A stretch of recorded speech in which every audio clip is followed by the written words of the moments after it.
I think 12 is this one, which is pretty exciting. That's super fun. Really excited to do this today. We have a lot of new faces around, which is awesome. Also, it looks like the ladies have almost outnumbered the men. Well done. Well done. In case you haven't been here before, this is Airlock After Dark. We always start with an awesome guest that shows us some things. Then we turn on crazy lights. We roll. We have Element and beer from Old Greg, our sponsor, on tap over there. So thank you, Old Greg Brewing Company. That's free for you guys, so enjoy yourselves. Have a good time. I think that's all my announcements. Am I right? Yeah? All right, cool. I don't want to build it up any more than it is. We're pretty excited to have this guy here, coming to us from 10th Planet Austin. A few of us got to be there when he got his black belt recently. We got Luke Perry here. Welcome to the house, Luke Perry. Thanks, everyone. Well, let's jump right into it. I'm going to show some stuff that used to be in the. Does everybody know about the 10th Planet warm-up system? Mm-hmm. Warm-up flows. So Eddie created a alphanumeric system. And it's not just a single move. Basically, you have a flow, like moves put together. And it helps you learn. I mean, I learned all Curtis taught. Curtis Hembroff, my instructor, my coach since day one. We used to do the warm-ups religiously every day in class. And you get a lot of information thrown at you at once, a lot of different moves, but it puts you in different positions. And you keep showing up 2 or 3 times. Things start looking familiar. After a couple months, you've seen the same flows. And you get a lot of jujitsu at once, as opposed to some other more traditional systems where it'll be a month, 2 month, 3 month block of guard passing, or even just like, closed guard. And so in that system, I mean, it works for some people. I'm not trying to knock it, but we get a lot thrown at us at once in the 10th Planet system. And you guys have been coming to the 10th Planet school. Every day it's a little bit different. You never know exactly what you're going to get. And that's the way Eddie wants it. That's the way he's designed the system. With the warm-up system, it's just about repetitions. You keep coming, you keep seeing the same warm-ups, things start making sense. And I don't think this is in the warm-ups anymore. It's a pass I like to use from butterfly guard to combat butterfly guard. Do we all know what a butterfly guard is? All right. Does anyone have a good butterfly guard? Who's got a good one? Right. I know he does. I think I've hit it on you once or twice, but no, it works. It worked the first and second time. I can't fool Ray with this pass anymore. Good pass. There's a couple different elements to it that I really like. With jiu-jitsu, you can't just be, you can use your attributes, use your strength, use your flexibility, but you got to use technique. Like, it all comes down to relying on the technique. That's going to overpower, that's going to win everything every time in jiu-jitsu. So I was going to grab Jake here, right, Jake? Yes, sir. All right. Why, you do it a lot? What? Yeah, I love being in that. All right. I'm here to free you, my friend. All right, so Jake's going to approach me with his butterfly guard. All right, so what he's trying to do, he wants to keep his butterfly is tight on me, all right? He wants to keep connection. When he loses connection, it kind of negates the whole purpose of the butterfly guard and easy to pass. So he's trying to get some sort of overhook, underhook combination on me here. And the first thing I want to do is these C cups, all right? You hear me refer to it, C cups. I'm going to put those right in his armpits, all right? And I want to flatten him out immediately. That's going to be the first step. And use your head. Think about your head as the 5th appendage. That's not there just look around and look good. It's another appendage to use to put somebody down on the ground. And when you realize that, jiu-jitsu, it makes it a lot easier. The day I realized I use my head as an appendage, it started making things a lot easier. It's like having another arm when you get to use it. You might mess your ears up a little bit, but that's part of the game. All right, so I'm going to C-cup in his armpits, flatten him out. That's going to be the first step. And immediately once I flatten him out, you'll see my head up, but realistically, you want your head down in his chest, all right? I want to close this distance and smash his butterfly guards in here. Here, his butterfly guards are strong, all right? And he can start elevating, messing with me here. But when he's here, he loses a lot of the ability to access his quadricep muscles, all right? And so I want to smash that in as quick as I can, all right? So I'm going to C-cup the armpits. I'm going to scoot in, smash, and then with my elbows, I'm going to bring them right to my knees, all right? Right, and I keep my forearms tight on his torso like this, knees right, or elbows right to your knee, and my head smashing him down right here, all right? So I think the first step, we're just gonna get some reps on that. C comes up, I'm gonna C-cup in the armpits, immediately in nice and tight here, all right? And what I want the guy on the bottom to do is give a little bit of resistance, right? And try to go back and play your butterfly guard from here once I smash you down. As long as I stay in here nice and tight, using my head as the fifth appendage, he's gonna have a hard time getting up and accessing his butterfly guard. All right. First and foremost, does anybody have any questions on that? C-cups are like this. Don't want to be like this. You can break your thumbs. If he knows what he's doing, he can kind of pummel out of that. You want to make sure the thumbs are up. Fully extend your arm. You don't waste time bench pressing him. All right. We're stronger with those long. And now get tight.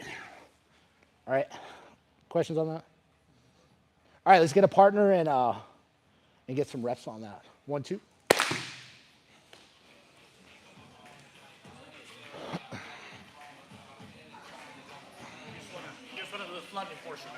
What's that? You just want to do the first part, just flatten him out? Yeah, and just so people can get a feeling from the bottom, you know, the control there.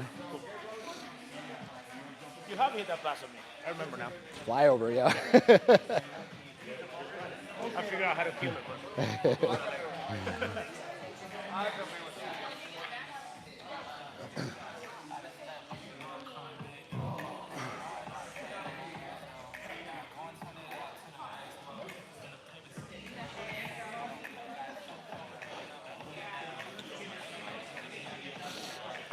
How's it going? Good to see you. Nice to see you.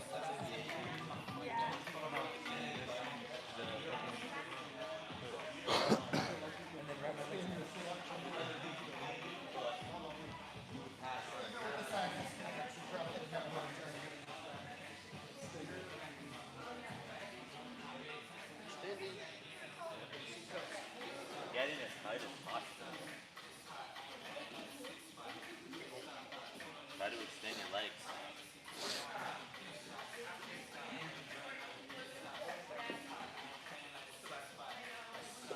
No, this is kind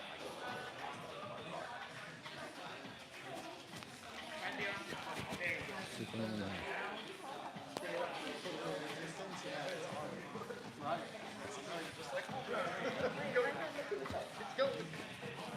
Yeah, you even try like posting on him, moving him around. With those frames in, you create a wedge on both sides. It should be hard for him to move around, or guy on the bottom shouldn't be able to have anywhere to go.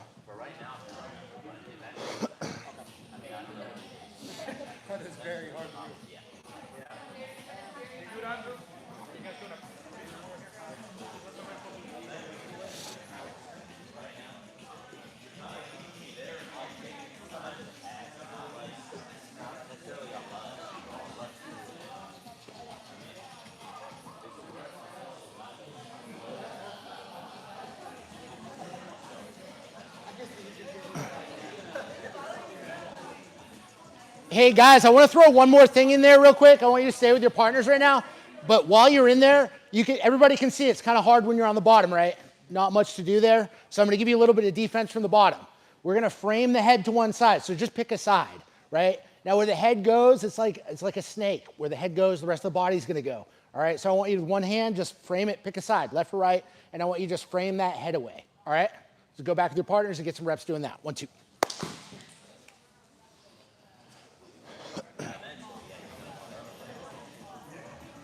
The guy on the bottom is framing. On the bottom should be framing. You guys need some help? Bottom frame, right? Yeah, so once he smashes you down. Oh. So smash him down first, right? Because you can see there's not a lot to do there, right? All right, so with both hands, what I want you to do, palms like this. All right, pick a side, left or right, and I want you to push his head over to that side. There you go. Good.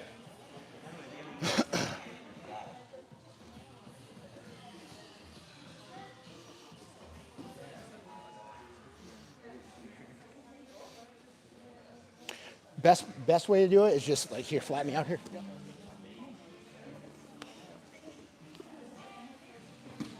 I'm gonna just pick a side, just extend my arms, and start framing away like that. Once they're out like this, now I can start working. He's gonna wanna stay tight, like down nice and tight on me still, but I can still start framing away, okay? Yeah.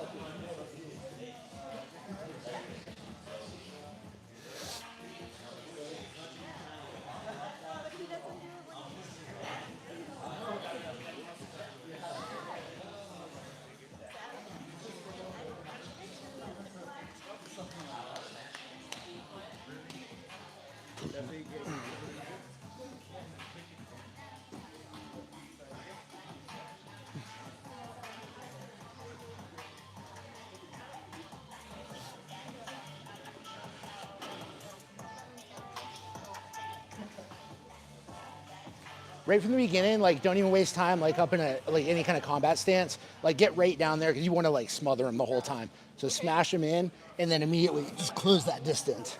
Because when you're up like that, if you're elevated, you know, if she's got a butterfly game, she's gonna get an overhook on this side and you're gonna go for a ride. You're gonna get swept. Keep your weight, stay real heavy back there. Yes, yes. Oh, I see. Okay. I Now was driving. smash down. Yeah, there you go. Now see how much more control she has there? And now you pick a side, frame it away like palms, both palms. Yep. Okay, cool.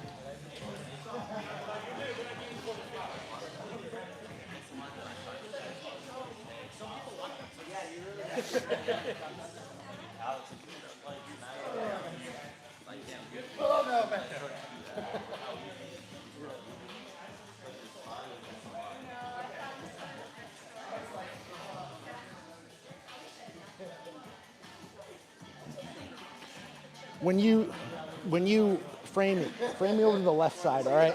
Okay. My left side's a little better than my right. I ain't doing it right, but All right, man. when we bring it in, all right? Yours.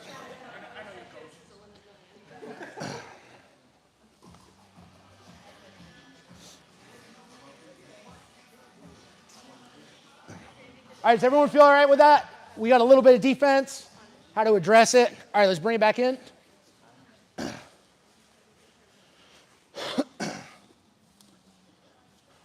There's levels to jiu-jitsu. Once you start getting a little bit of a game, you know, and you got some moves, a couple plays, we start doing misdirection stuff and kind of setting little traps. And there's a little bit of that in this. Does anyone who likes Kimuras here? Kimuras, only a couple people. All right. So it's a really good submission. Anybody that's ever hunted Kimuras, you'll run into a lot of people that hunt Kimuras. And I mean, I hunt Kimuras. Anytime I see daylight here, you know, I'm on the street, I think Kimura, like I Kimura the shit out of that guy. But anytime you see daylight like this, it's Kimura. So what I'm betting on is the guy on the bottom, he's gonna see a little bit of daylight here and hopefully he goes for that Kimura. I want him to. I wouldn't suggest baiting it early on until you feel confident with how you're gonna defend it because it can go south real quick, all right? So understand once you set that trap, you need to continue on with the course. Because if you don't, you're gonna get your arm snap, you're gonna tap. So once you put it up there, understand he's probably gonna grab it, all right? That's what I want for this pass though. I want him to reach his body weight over there and reach for this Kimura, and it sets me up in a perfect position for a submission here, all right? So now he's gonna do that defense I just showed you guys, framing me over to one side, all right? And what I'm doing is basically just picking a side. This will work on either side. He's gonna push me to the left side because I'm a little better on the left, all right? All right, so I'm flattening him out, close the gap, nice and tight here. He starts framing me away, all right? I wanna stay tight, control this knee line here, basically a headstand. Hopefully we can all do a headstand. You don't even need to be able to do a headstand really. This can be really acrobatic or it can just be really functional and easy. But the purpose of the next part of what I'm gonna do is hopping over his butterfly basically. A big aspect to it is what I'm doing with my hips. I'm switching my hips, basically scissoring my legs, and that's gonna break the connection of his butterfly, all right? So once he's framed me over, I get a nice stable base, plant my head. I'm gonna reach this arm up, still controlling that knee line, all right? And that's where I get that Kimura there. He doesn't have to grab a Kimura on this one, but what I'm gonna start doing is elevate up, hop, flip my hips, all right? That hip switch, what I want him to do, try to keep connection, all right, with your butterflies here. Framing me over, basing, controlling this knee line. We don't want to just be up here like this, potentially triangles there and stuff like that. So I want to control with this, base on my head in my hand, come up to his knee line, pushing it down, elevate, and switch my hips. All right, even though he's trying to keep his butterflies in, when I switched my hips, when I was kind of inverted there, that broke the connection and allowed me to pass, all right? And now I'm in a kind of judo side position, all right? And if he doesn't reach for the Kimura, most likely you're gonna end up in a judo side. This time, go ahead and you can sink that Kimura. Okay. All right, I'm flattening him out. I reach up here, he sees a Kimura, all right? I'm kind of defending that Kimura here with his leg, but I need to make a move here or else I'm screwed. So as I come up, elevate, and I'm immediately gonna hold on to that. I bring my arm that's being attacked up nice and close to my chest. All right, now his arm is chapped. He's turned himself on his side right where I want him, but I use this other hand that was just framing to pull him all the way up on the side. All right, from here I immediately want to step over and go right to my Kimura. Kimura is an interchangeable position. Anytime he has a Kimura on me, I can potentially have a Kimura on him. Here. Yeah, hard to keep that on for this one. Flatten him out. Being really careful not to let that arm go. All right, I'm trapping his arm. If you guys can see right here, his arm is trapped because I'm holding onto my chest right here. Turn it to his side. Come over to a north-south mount. I have that arm. He can defend that too, right? I'm gonna get my Kimura, make wrist control.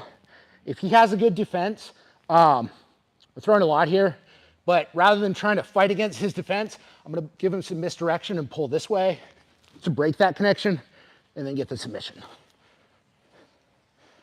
Oh, I wanna try it this way.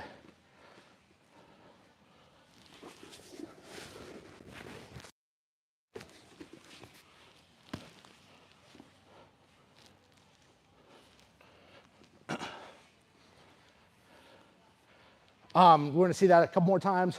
Questions? I know I threw a lot at you guys here. What questions do we have so far? All right, give it another one. Do you want to see this too, or are you doing something? I got it.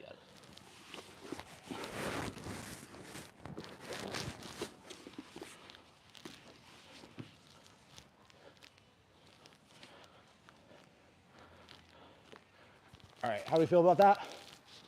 We got it? All right, let's get some reps. 1, 2.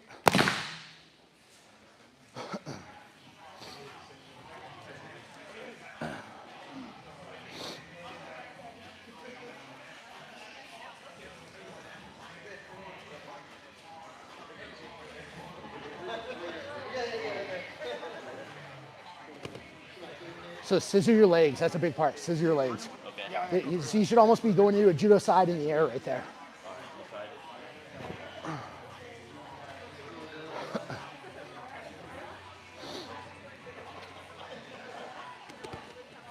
Yeah, make sure you bring this arm up, right up onto his knee line, kind of as close as you can. That's gonna force it down. If he's trying to ride those butterflies, he can sweep you right over, right?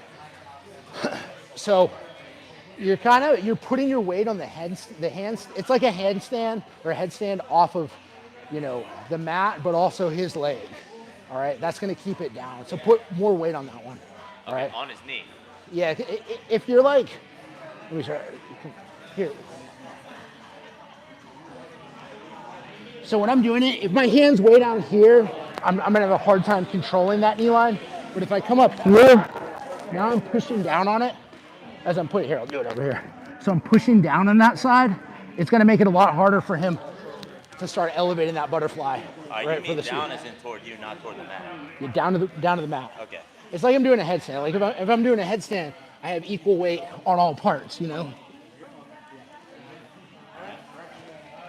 So it's not all just on one side or else I'd fall. So make sure you put enough weight there so he can't use that leg. If he can't use the leg, it can't flip you, Gotcha.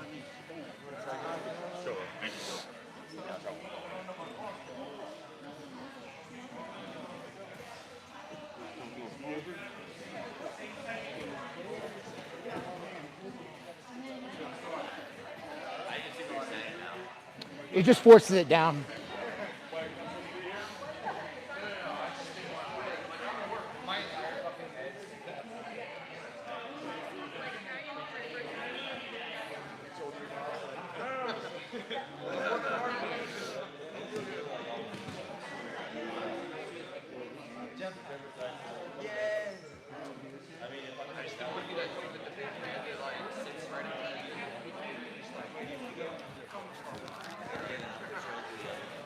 Hey, everyone, try to think about the scissoring part. So we want to scissor those legs. That's very important to break the connection. We need to break the butterfly connection. If you don't break the connection, potentially you get swept onto your back from there. All right, if somebody holds those butterflies in, they can continue flipping you up. But when you switch your hips, that dynamic hip switch, that'll break the connection. Real important part of it. All right, so make sure you hit that.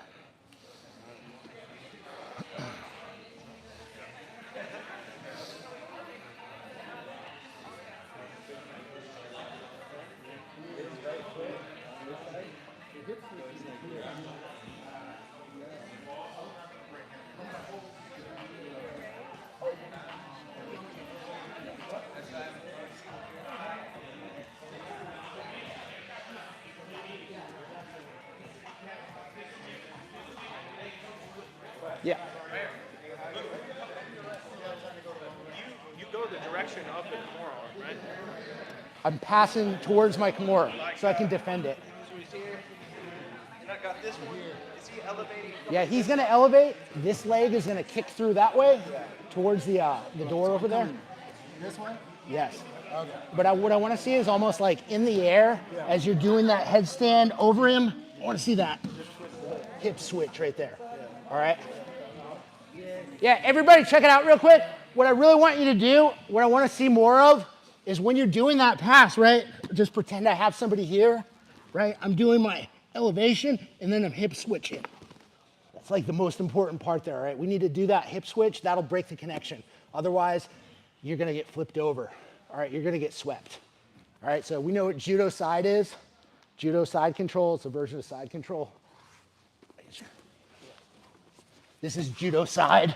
I kind of want to land in a position like this, all right? And that's happening in the air when I'm elevated, when I'm inverted there. All right, everyone understand? All right, 1, 2.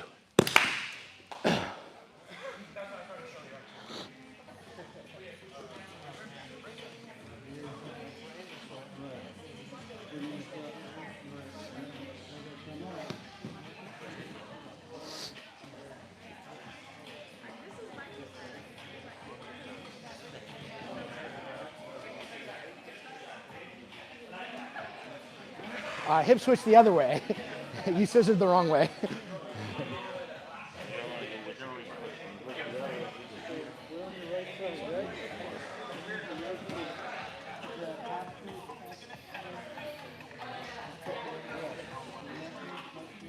Yes. Ask you, so when I come over, so just if you don't mind watching me go through it. So I'm here. When I go to pin this, she grabs it. She's gonna grab the Kimura. I come up. Yes, but You want me to switch like more of it, yeah, so I want this leg to kick through in the air to break that connection. which leg? My leg?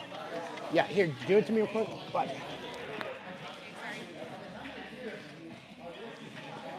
Okay. Just so I smash have- me down. All right. Okay, and then you're pushing me here. I'm coming Is that the this side you've been repping to? Yeah.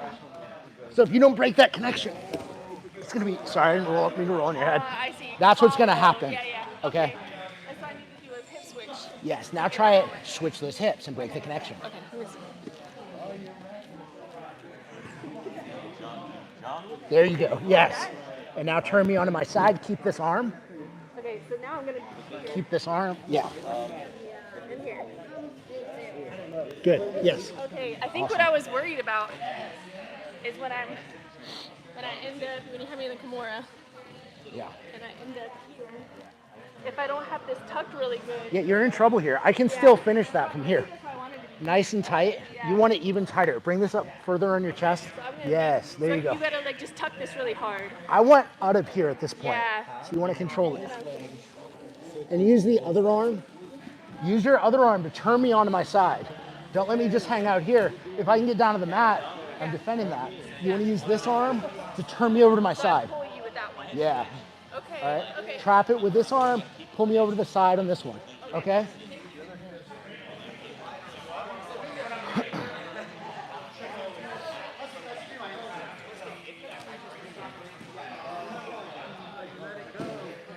Let me just show how to turn it into an infinity flow. Love it. And then we'll That sounds move perfect. on. All right. And then we'll bring him in. Yeah.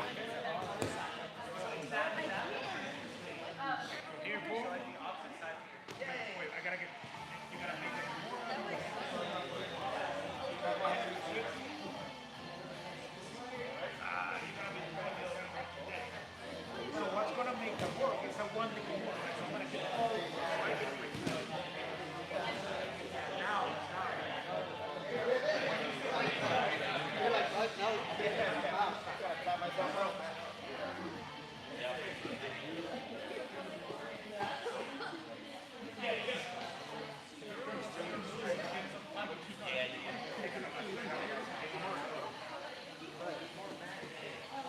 All right, guys, let's bring it back in real quick.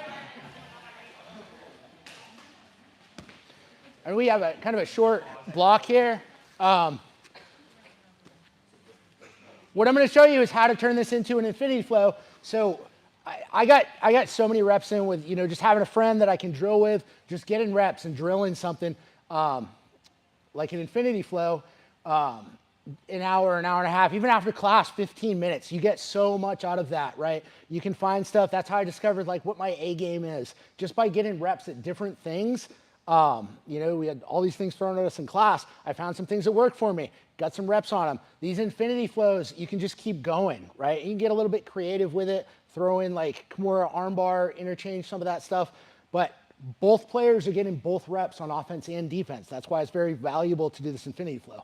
All right, so we'll go through the infinity flow. I know I haven't practiced with you or anything. I think you should be all right with it. All right, so I'm gonna smash him down. Bam. Get my rep. On the pass, he's gonna grab that Kimura. Turn him to the side. This time, what I'm gonna do is sit into an arm bar. I really like this arm bar because I keep a wedge on his back. As I come back down, hopefully he knows the hitchhiker escape. He's gonna turn. As he comes up, I'm inserting my butterflies, coming up, and now he's gonna pass. Frame. Oh, there you go. He's gonna turn me to my side, get that shin right on my back, sit into an arm bar. He gets his rep on his arm bar. I'm gonna go thumbs down, hitchhiker escape. As he comes up, he recovers. Bam.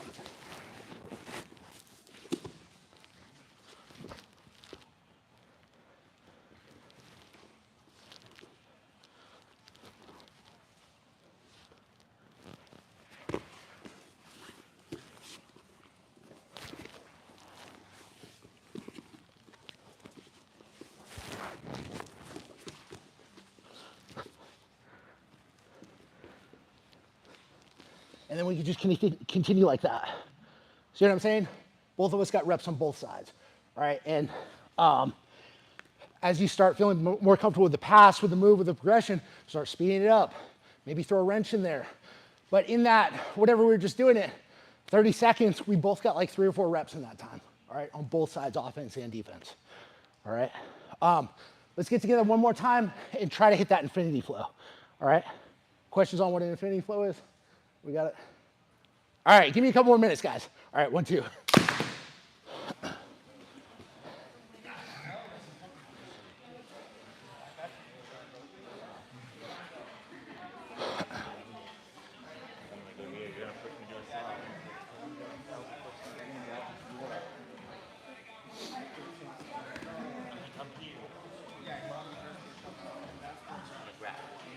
arm bar. My arm bar. Other way. Other way. There you go. Walk towards me. And now come up. There you go. I hate that. Like, if you're in competition, like a million people are yelling at you. I don't mind when I'm competing, but if you're gonna yell at me, yell something new. Some good shit. Like, you know, you gotta get on top. I was like, yeah, I know, dude, I'm trying. Like, this Yeah. guy won't let me. Sweep him.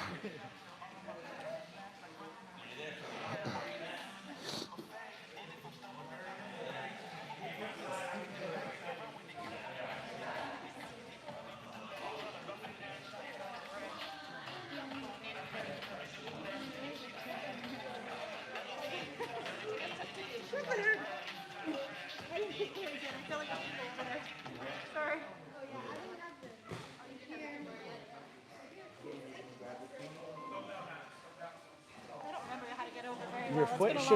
Your foot should be up and your shin should be creating a wedge on her back. Here? Yeah, up and tight to her armpit. What's that? You just touch the Otis there. So this shin should be up kind of, your knee should be in her armpit. Yeah. And then sit back from there. Oh, okay, There you go, yeah. And we don't even need to go there. That's a much better arm bar. I like this arm bar much better. If I have somebody up on their side elevated, and as I sit back, see how it's hard for, you can't get down to the ground because my shin is there. It's creating a wedge. Now I have a breaking point here, rather than if I'm here, now it's the ground for the breaking point. Don't even bother. Yeah, it's a much more devastating arm bar. Rather than on the ground, my arm can go straight. If I'm here, now you have a lot more potential to break. One leg. Yeah, one shin. One shin to create a wedge, and then that leg goes over the face to, go. Yeah, no doubt.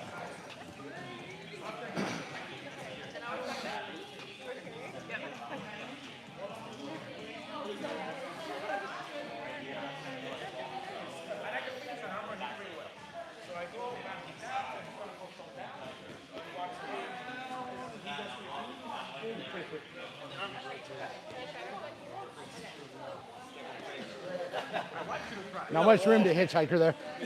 Yeah. Improvise here. Work with what you got.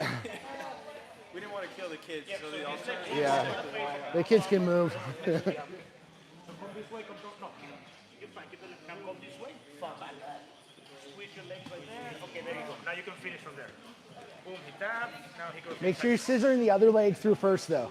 That's what's going to break the connection. So your outside leg should be kicking through this way. Like, I'm going to go this way just because of space. Yeah. So my outside leg, as I elevate and push this down, that's going to kick through to break the connection. Yeah. So I go end here in judo side.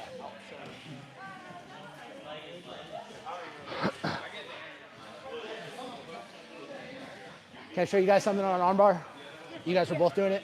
All right, if he goes down to the side, if I have an armbar and he's on the ground, that's fine. It's real traditional, right? I have a break here, but if I have the opportunity to wedge this forearm or this shin right behind his back, see how he's up on his side? Now when I fall back on that armbar, I get a break way easier. Is that worse or better? Much worse, right? Let me show it to you. So that's when I make that transition and turn. I'm putting my shin right on your back here, all right? And that keeps you elevated off the mat. And now I take this head, this leg, and I kind of kick it on your face like that, pinch my knees, and as I fall back, I have the break much easier than if I'm here. I'll get the break here, but it's way better here because you're elevated up on the side, it's uncomfortable. Bam, okay? So just think about that if you're able, and on this transition, you should be ending there with your shin right on his back, keeping him up on his side like this for the break, all right?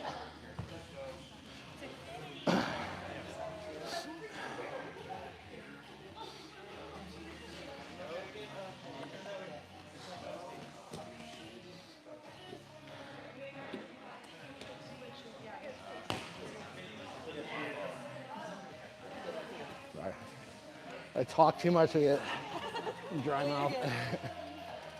Good stuff, though.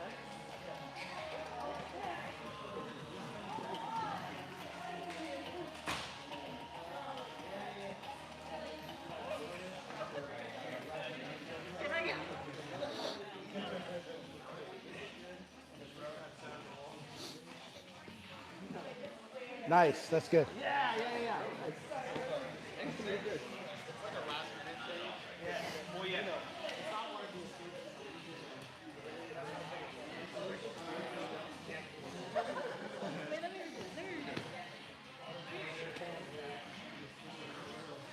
Good.